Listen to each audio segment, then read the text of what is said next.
Hi. So I've been getting a lot of questions from like friends and family and stuff about gear, like what do you carry, what do you bring? So I thought I'd do a gear review, and so people that I know can see what is brought with, and also, um, fellow hikers, if you have any suggestions, please feel free to chime in. I'm always game for a pack shakedown. So let's get at it. I'm camping right now overnight, a little weeknight camping at Shabana State Park in Illinois, and it's going to get down to about 29 degrees tonight or something like that. So hopefully I should be fine, warm. That's the goal. If I'm not, I need some tweaking to do, but I've been camping this cold before, and it's fine. So let's get to it. So this will be my home for the next 6 months. It's where I sleep. So it's got the Dyneema winter tarp and with the little bath poofs to slurp the whole thing up for easy packing up. Just like some little Nama claws and MSR hog steaks. And then inside, right now I have a double layered underquilt on my hammock. This is a 3/4 length summer quilt. It's a 40-degree quilt, but I have it paired with a full length 20-degree underquilt. So the layering increases the warmth supposedly, but I'm still having some cold sleeping issues. So the hammock, it's very cozy. Inside, it's a Blackbird hammock, and I have a pillow. It's kind of like a tied to a little string in there. I do have a inflatable sleeping pad for extra layer of warmth, and then I have a silk sleeping bag liner and a 30-degree top quilt, and also I have some down booties for sleeping. So I've been not cold. It was below freezing last night.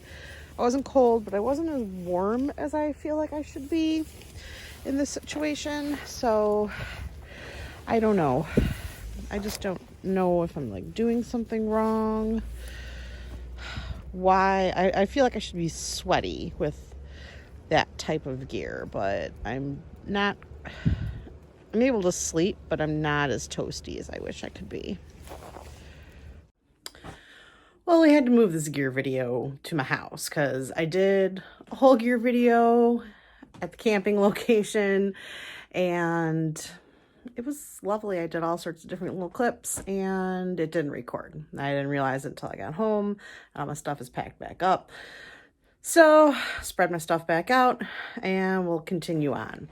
Now with the hammock and stuff, a lot of that will end up going home once the weather gets warm. I won't need 2 quilts layered throughout the year. The bag liner will go home. Probably the inflatable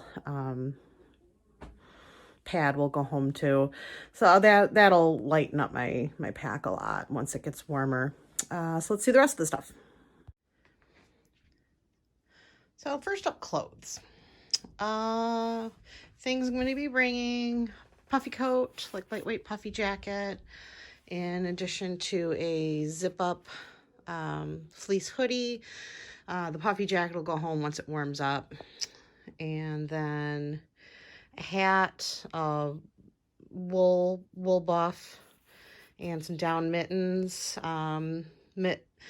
The down mittens will get swapped out for some light silk gloves. I do like to hike in the summer with light gloves just because it keeps the mosquitoes off my hands. I hate mosquito bites in my knuckles.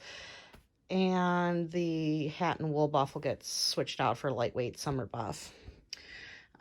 Sleeping, I'll be sleeping in wool, long sleeve wool tops and bottoms, and and wool socks.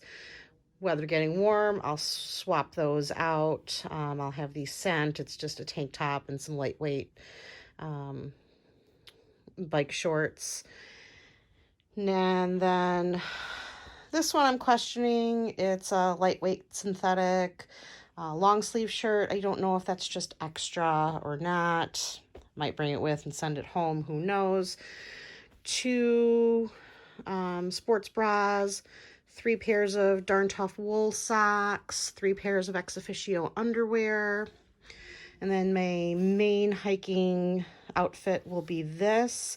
Just some long convertible pants that I can zip the legs off of, a synthetic tank top, and a just a long sleeve button up. So I'll wear that for the whole year, keep bugs off, long sleeves. It's nice and ventable. The clothes I'm not wearing will go in a stuff sack. Bathroom stuff, a little cooler cloth for peeing on trail, and then you know, like a spade for digging holes. You know what that's for. Just some toilet paper and some wet wipes, things like that. I am bringing my ankle brace because that's a thing that I have to deal with, and a compression sock for recovery at night. For water filtration, I am bringing a Catadine filter, and I got a CNOC bag that fits the Catadine filter. So that's what I'll be filtering with. I'll have 2 1-liter Smart water bottles, and then 1 smaller bottle that I can do mixed drinks in. Just like a little extra cloth for keeping everything dry. And then this is a extra little bag that I can wear at night or during the day when it's really cold, to wear underneath my shirt to keep my filter warm and keep it from freezing, because if the filter freezes, that's bad news. I can also put my electronics in there and keep my electronics warm so the batteries don't drain. AT guide, I do have the Gut Hook app also, but everybody likes to carry this. I won't carry the whole thing at once. I'll have sections sent to me, and then I'll just throw away the pages that I use as I use them. Toiletry bag. This is my toiletry bag. Has a little bug net for my head. And this is kind of like first aid kit, some little tweezers, nail clippers, a couple alcohol pads, earplugs, a tick removal tool, and just like some moleskin, some patches for my tarp and my inflatable pad. This is Leukotape. I can use that for bandages as well as blisters, so that's kind of multi-purpose. My cup, and then just meds, a leave, toothpaste, toothbrush, a lighter with some duct tape wrapped around it, and then under the edge of that there's a needle and thread for like popping blisters or whatever. Some lip stuff. I do have this little container of deodorant powder. I'm sure that'll get ditched. That's, you know, probably embrace the stink at one point, but it's coming with me for the start. A tiny little knife and a little chip of soap, some scissors, dental floss, razor. That's about it. I do have a little lightweight wallet for my wallet stuff, and then my electronics bag. I have the Garmin InReach Mini, and then I have an Anchor power bank that I'll charge when I'm in town, and that'll keep everything charged up. My phone, headphones, headlamp, and then the cords that go with that, and then also my watch. I have a Garmin Instinct, I think, watch to keep me on track. Let's see. food. For food, I have a Ursack bear bag. I'm not hanging. I'm not bringing a canister. I'll put all my food in this scent-proof bag, and then in the bear bag that'll get tied to a tree. I have a long-handled spoon. I am not bringing a stove. I don't care to. I camp often without a stove. I'll either cold soak or just eat prepackaged food. It's fine. I go to town, you know, a couple, you know, once or twice a week, and I will eat hot food in town. I'm not a coffee drinker. It's fine. I am used to this. I feel like I know what I'm getting into. Worst case scenario, I can pick up a stove on trail. Now this isn't packed for like any particular number of days or anything. It's just representative of some of the types of food that I would have. Instant oatmeal, just put it in a Ziploc bag with some water and eat it cold with the spoon right out of the Ziploc bag. Same thing with ramen noodles. Can do that with instant mashed potatoes, like stovetop stuffing, things like that. This is just like some dry box cereal with some powdered milk. Put some water in that and eat it right out of the bag. You know, I can eat like Slim Jims, beef jerky, little peanut butter packs, tuna packs. You know, I also have like the chicken, the salmon, nuts, all sorts of different like protein bars, drink mixes, fruit snacks. You know, I can do bagels. I can wrap up cheese and pepperoni in tortillas. There's a lot of food to eat that doesn't have to involve a stove. So I'm comfortable with my choice on that. As far as, then I have trekking poles, and I wrapped some just extra paracord around the trekking poles just to have extra paracord. I don't know. I do have this one section of Reflectix. It's about 2.5 feet, something like that, just to use as a sit pad, or it could be some extra insulation. It could be something, somewhere to like just sit clean and spread my stuff out. I am hiking with Ultra Timps trail runner shoes. I just picked up this Paca for my rain gear. I used it once on my last overnight, and I really liked it, and it worked well because we did get some rain.